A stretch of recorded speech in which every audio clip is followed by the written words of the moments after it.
brano excavator aye gigi ye no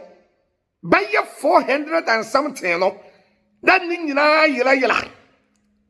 da eno na ya no so Kumchacha wo ba na wo beka ya no obi se kababuru mu asem na de making kan efuri infanti dokum de making kan efuri agbalimam ana de making kan efuri PMP mo wadwin ya djuma twa o man Ghana pe ani yetumi di koke akoto police headquarters na de chain ye sole ya na ye kofa koke ade akokoto a koke se madani nkonkonte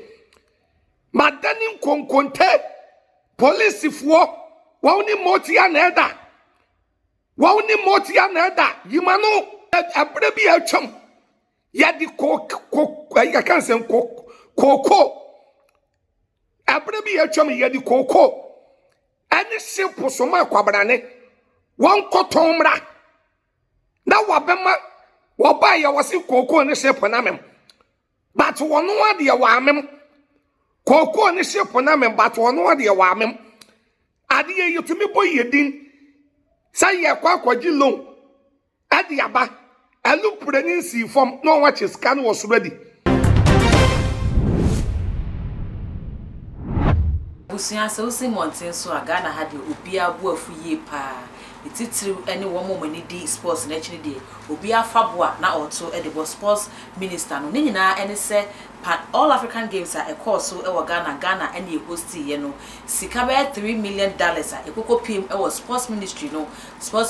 emebu sika no ho akonta abetoto apapa so e wo public accounts committee na eno ena masofu Kumchacha ebu afu pa ma odi duabo amane sports minister no e wo ne fie too much GH and when you go to best say some subscribe my channel we subscribe my channel we na me adman say na be upload the baby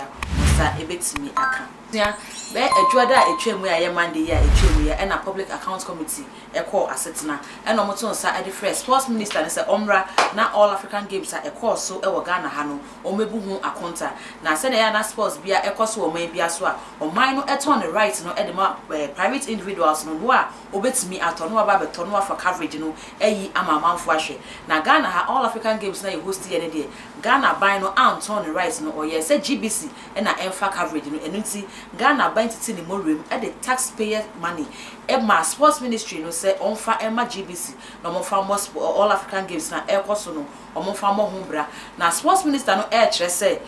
the sika $3 million and ma GBC say omo fan boss games ya ekoso e hobra na eno ana GBC boss no so ba bontin e bechi mu say sa $3 million na sports minister no e ka no ama medi wo mo nsem na emom sika e bedi wo mo nsem e $105,000 and e bedi wo mo so na say titi free mu dia na sika be say $2,895,000 and na aira e was sports ministry ho na eno ana so for Kumchacha ebu afuye pa busia so hu so for Kumchacha e hu fifre a wo de kasa na be se tama na o ye yama Ghana no na dum so asi wo Kumchacha efie ne hu fifre ene duaba o de amane sports ministry no Kumchacha e chese ofre osru stroke cancer ene yare a eni adru eno na enye sports minister michia obi bia menim se urade adom to obi a ho ye se medaya me sole ye na me hu social media na ade se Ghana enye yie Ghana enye yie aye bena me hwe ya Ghana enya a me ko social media no so a osofu Kumchacha me ko hwe ayiku a Ghana enya that is a Ghana enya yie $3 million a year Ghana enya yie $3 million a year hwe aman we da bia me ka say ya pa yama America fo nyina entum fra America na onwo metena Ghana ha no 10 years onwo be ma Ghana ayete se America ana yensu ye free ha na ye kotena America yensu ye di 2 years pe eba sei kuro no ama America ese Ghana daka omanya mo population na enu beye 40 million. Na sikadie oncheni krono adie oba besia dem $1 million etumi kogu oba besia dem $1 million etumi kogu oba besia dem de kan emaye na ye wo kuromu a ani yesi galamse yebra galamse na yebra no excavator aye gigi ye no baye 400 and something no that nyina yela na eno na ya no so Kumchacha wo ba na wo bekan ya no obi se kababuru mu asem na de making kan de furu infanti dokum de making kan de furu agbalimam ana de making kan de furu PMP mo wadwin ya dwuma wadwin enye dwuma what I say so for to wo so for to fuel so for to your tax so for enso okoto bibi ayemfa nche no that's a bibi koso wo memu that koro no koso a that's all ba na beka na jimifu obi abegina o se kababuru mu asem that the American free zomim o man Ghana pe ani yetumi di koke akoto police headquarters na de chain ye sole ya na ye kofa koke ade akokoto a koke se madani nkonkonte police fuo wawni motia na eda yimano da kaye den a sports ministry $3 million $3 million internet nkwa sha woncheni na edubra esese wonyankopon di stroke edubra esese wonyame de cancer edubra esese wonyame de yade bone abubo yampanifuo ni bi ebi say ya ma wo man no ye bre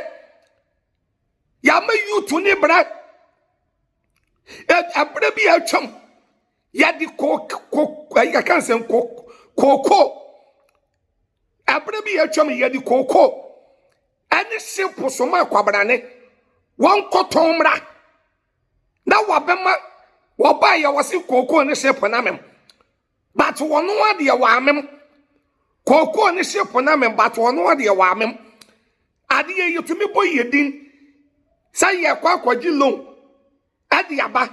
alu pregnancy form no watch scan was ready alu pregnancy form ni a scan was ready o man be no ane kokolebu obi enya pneumonia wada form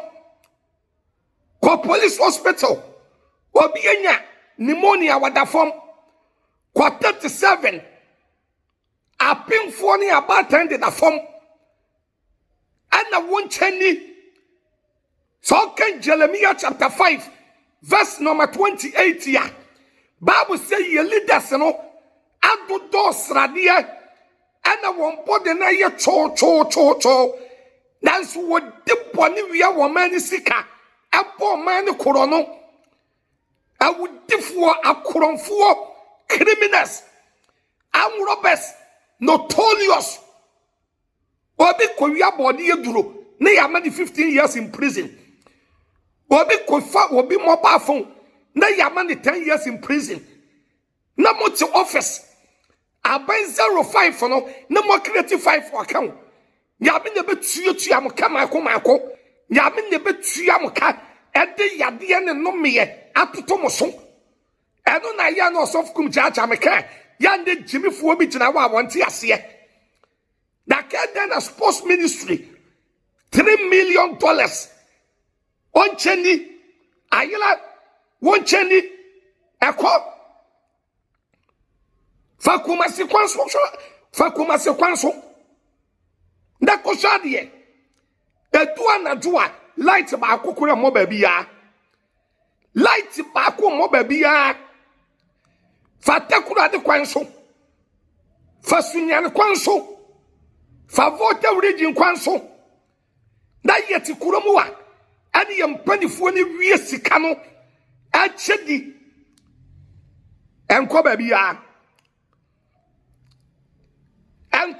o na onyame te ase Yesu Kristo say Revelation 22:12 wase me bentam na mikuta maketua na me di brewo bia said ye ni nyuma tie Psalm 62:11 David said when Yankopon kasa preko na nimprenu na me David metie se tumi nyina ya urade dia na wo urade na adom wo na abetua wo bia ka wo betua ni pa bia ka se de ni nyuma tie korono wonchani obinya kwan na oba aban mu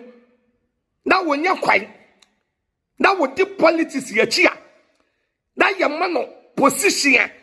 na wo de bebo man korono be wia wo man no obi tumi di police 30 years o kofia ne pension pay kura no 5 billion na moti wo man mu ha korono ena mobo kwasi asam ne jimiye eni korono ebusia kwa kote se ne Kumchacha edi duabo amane sports minister no dua ya Kumchacha ebo yi ugidi se ebenya sports ministry no ana o se